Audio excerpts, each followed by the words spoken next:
that we have been looking for a while now. And when myself along with Mr. Gould sat down and he told me exactly what his next plan and his next move, when he mentioned the name, I was very enthused about it.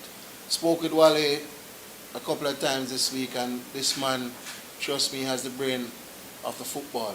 He has the knowledge of the football. I think the years of experience that he has garnered over the past years, I mean, passing that on to us here at Mount Pleasant, bringing it to the family here, I mean, it's a joy. And I'm looking forward for all of us working together, working alongside each other, just to build this legacy and this program that we have here that everyone is trying to be a part of. I mean, Mount Pleasant is taking the football to the next level and taking it to the stage that we think the football should reach and should be in Jamaica and in the Caribbean. And we're just asking you all to just continue to give us the support, give us the strength that we can continue on the journey and let everyone here feel pleased and feel happy. Thank you very much, Mr. Galloway. Okay, so we will now turn our attention to the members of the board. The new president is Mr. Chairman Robert. Yes. Afternoon, everybody. Yeah, we spent the last couple of days meeting with Wally, and just to say, yes, he is very experienced with football and in coaching, but he's also a great person and he'll get along with everybody. We look forward to some very productive days where everybody will benefit, all of the kids at the academy, all of the existing coaches, the staff, and we'll all be gaining from it. Again, thanking everybody on the board, thanking all the present coaches, and we continue to look to great days. Thanks. Thank you very much, Mr. Mayor. Okay, so we come to the man himself now, Wally Downs. Wally, have you ever been to Jamaica before? No, it's my first time. First time in Jamaica, and had a big impact on me already. Talk to us about the impact that Jamaica has had on you the past few hours that you've been in Jamaica. Well, to see where we are now, the beautiful coastline, it's a paradise to come into. But also driving around, I got taken around by the guys to have a look for some properties and where to live, and to see the bustle of Ocho Rios and driving along the front. It's everybody's busy doing something, everybody's smiling. It's a wonderful atmosphere to be in. When you were asked about or told about this job, what was your first impression? Well, my advisor, Roy Hilder, who's in the corner with Peter there, they're lifelong friends, and so they'd obviously had a discussion, and then when Roy tried to sell it to me, I trust his judgment. So to come out sort of blind into the Mount Pleasant environment wasn't that difficult, because I trusted Roy's judgment, and I'd met Peter and Amanda previously a long time ago in certainly a different situation than this, more of a social environment. So for Peter to sell it to Roy and Roy selling it to me, I was really excited to come and do something different, because without trying to sound too, everyone keeps saying about experience, I've done most of the jobs that there are to do in England at the different levels, coaching kids, coaching first team in Premier level. But to come to have the opportunity to see something vibrant and young and exploding, for want of a better word, is it's invigorating for someone like me, because I could have gone back to work in England quite comfortably, a couple of months or 3 months, but I've seen all that, I've done all that, and I haven't done this. And the opportunity to build something tangible for the future was really exciting, and the way it's been sold to me, certainly by Peter to start with, and then meeting with Vanny and Gally, again, great enthusiasm, great knowledge. I felt we got on terrific straight away, because when you talk to football people, you know straight away, you click with football people, it doesn't take 5 minutes and you're talking. So that was really positive. And then finally to meet the board yesterday was a great meeting as well. I've sat in front of board members and boardrooms before, and it's very antagonistic, and it's it's the age-old war, between staff and managers and boards. But it was terrific to have these two guys yesterday who were really enthusiastic about me coming. So there's been nothing but positive stuff from me from what I've received, and and I feel great about the opportunity. But how are you really looking forward to start this job, though? Well, initially I'll go home and assemble a group of coaches to come out.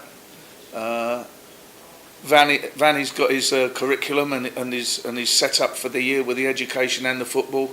I'm sure he's rushed off his feet all the time with what's going on, and we can put some coaches on the ground where take the heat off of him. I can oversee that and let him run in alliance with those and get the level of the coaching up a standard. That's nothing to degrade anyone who's done it before, but these guys, they've all worked in academies at Premier League clubs in England.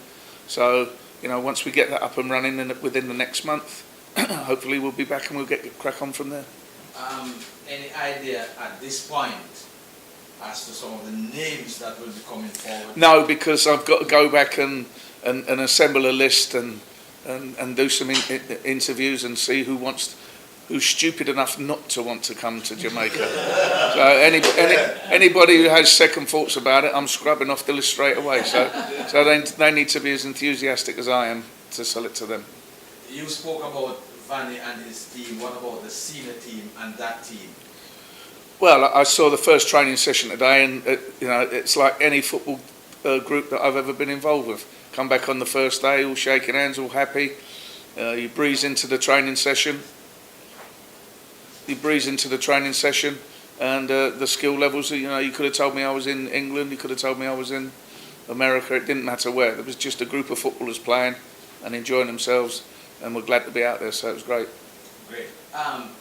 Wally, you come to us with a vast book of experience and knowledge. Tell us about some of the places that you've been. In other words, give us a little about your background in football. Okay. Well, I was an apprentice at Wimbledon Football Club from the age of 16. I was their first apprentice, and we were in the lowest tier in the English divisions. And we progressed into the Premier League. We went right the way through. And I played in every division and scored a goal in every division, which is not many people have done. There's only about 12 people that have done it, I think. My career was curtailed there when I was sort of 24. I had 4 years where I was had broken legs. So I packed in when I was about 28. During that time, while I was injured, I had an interest in what I was going to do after the game. So I used to go to watch games on my own and get some knowledge in, and I passed all my coaching badges. The last one I finished was in 2000. And as soon as I finished playing, I was lucky enough to get a role at Millwall for 6 months with the kids. Then I took the first team coach job at Crystal Palace, which was a first division club then, but Premier League, just a different name. We finished third in the Premier League, highest Crystal Palace position ever. We had 4 years there, and Steve Coppell left. We got relegated. We lost a couple of players, and I moved to Sheffield United, who at that stage were in the Tier 3, and we got promoted through again to the Premier League. I was under 21 manager to begin with, and then became assistant manager at the end of that. Then I moved on to Brentford, where I was assistant manager, and then became head coach, I think you call it here, but manager in England. Had 2 years there. And then I went to Reading, where that was probably the best time that I had as a coach. We won the championship by a record amount of points, 107 points. Went into the Premier League, had 4 years in the Premier League. Didn't manage to stay in there longer than 4 years, but the next year we just missed out on the playoffs, and the manager decided to leave. We'd had 7 good years, and I left with him. I then, after Reading, I went to Southampton. Again, was in the 3rd division. They made it into the Premier League the year after I left. I then moved on to West Ham. Had 3 years at West Ham. Halfway through the first year I got there, we were in trouble, but we got relegated. But we led the charge straight back in the next year, back into the Premiership, which has just happened a couple of days ago. Biggest game in football, £180 million, one-off game. So we won that. And my next club was QPR, exactly the same thing. Playoffs, 6 months there, and we had to win the final game. Same thing. After that, I got contacted a little bit, not similar to this, but we did 3 years working in India in the Indian Super League. The first year we lost in the final in the league competition. It splits as this league does, playoffs and then final, and we lost in the final. Second year we changed to a different club and we got to the playoff final again, lost again, habit forming here, and halfway through that season Wimbledon Football Club, my old club, asked me to come back to coach them. They were 10 points adrift at the bottom and we managed to claw our way out of safety in 8 months, and had a little period out of the game then, and then I got the call from Roy and here I am. Okay. Did that take too long? I have 2 more questions. That was all in 5 years. What would you consider as your biggest moment as a football manager? As a manager? Yes. Difficult one. When we built the team at Reading, getting out of the Championship into the Premier League, one game, and that's as a coach, that was really gratifying because it was a project that we had to start again. First year, we had to clear out the stuff that we didn't want. Second year, we built on what we wanted to do, and we told them it was a 3-year target, and the third year we were ready to get promoted, and it worked out exactly. So from a coach, from a management point of view, to build something and give yourself a target at the end of it, and to hit that target as well as we did, with the record amount of points, was very gratifying. But having said that, getting promoted at West Ham, sometimes when you get relegated, the clubs say you've got to sell all the players and hope to get back in. West Ham is a really big club. If you get relegated at West Ham, you better be in the top 2 the whole league, the whole season. And the owners backed us, and they gave us the money, and we just had to hit it in that 1 year. We didn't get automatically promoted, but as I said, we got promoted in the playoff game, so that was a completely different thing. We'd built it at Reading, and at West Ham, under a different manager, it was like just a full-blown attack. If we knew if we weren't in the top 2 the whole season, we'd be getting sacked, and if we didn't get up, we'd be getting sacked. So the heat was really on there, and we achieved what we achieved in a completely different way. So I'd put those 2 levels in my management career, and obviously the biggest moment was the day that we got promoted at Wimbledon into the Premier League, which was 10 years of my life. Okay, and finally, what kind of relationship have you ever had with Jamaicans prior to now? I know there was a Jamaican player at Wimbledon back in the qualification stage of the Reggae Boys, so I don't know if you would have had any... 98, I was gone from Wimbledon there. I wasn't around at Wimbledon there. But what connection would you have had with any Jamaican before now? Well, I live in Shepherd's Bush in London. Now, when the Windrush boat came in, everybody got taken to Clapham, which is 3 or 4 miles from there. I would say out of a class of 30, I had 10 West Indian classmates from the age of 5 right the way through till I left school at 16. So, you know, I've got plenty of pals and plenty of knowledge, and I'm going to have to go home and get my old reggae stash out and get the vinyl player back out again. But yeah, I mean, I grew up in a very, very close community with the West Indian people, and you know, great people I grew up with. Still great friends. I have one final one. Your sojourn in India, based on your CV, would have been your first experience outside of football management in England. Yeah. This would be your second. How did that one prepare you for this one? Well, it taught me that I can detach from home. I can work away.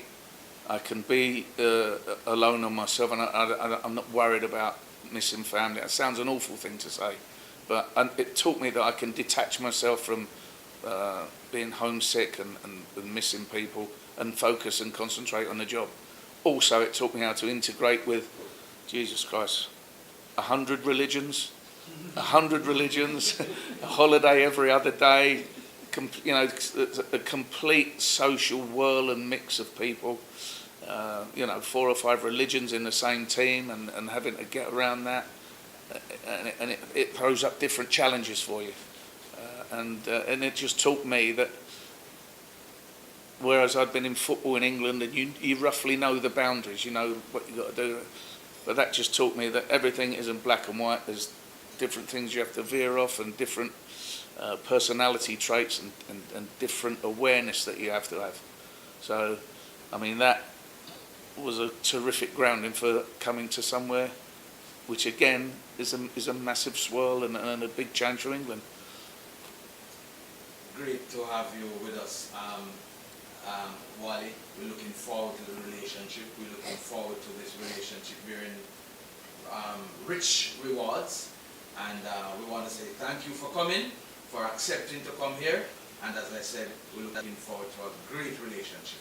Thank you very much. Me too. We now turn to Amanda for some closing remarks. It's so nice to come back, having been away for a few months. Obviously, these are unprecedented times. We're now coming back from COVID. All our kids having to leave the academy, which was very hard. So being back, last night seeing them play on the pitch brought tears to my eyes. And so that is just wonderful, watching our senior players warming up this morning. It's nice to know things are starting to come back to some sort of normalcy. So we could not be more happy for having Wally Downs on our team, and thank you to Roy Hilder for bringing him to us. Thank you to my husband for, making all of this possible. But I know that Wally is going to bring those contacts from the first world that we're looking for, not just the management ability, the coaching, but the contacts for when these kids are ready to spread their wings and the agents are looking. It's going to be an amazing thing to have. His Rolodex, his knowledge, his ability is just really, as everybody's saying, taking us to the next level. We're going to be out there on that first world stage, and part of our academy is, we want these kids to be the best that they can be academically, as well as players. Maybe it's a Premier League team within Jamaica, but wouldn't it be great to see some of these kids excel out there in the European, in the UK, or in the MLS? And Wally Downs is going to be integral in making that happen. So, yeah, thanks. Thank you very much, and we say thanks to everyone for coming, and we look forward to another great season, another great year, another the extension of the Mount Pleasant family bearing fruit, as I said, and moving to greater heights. Thank you very much. Thank you, Bubba. Well done. Good.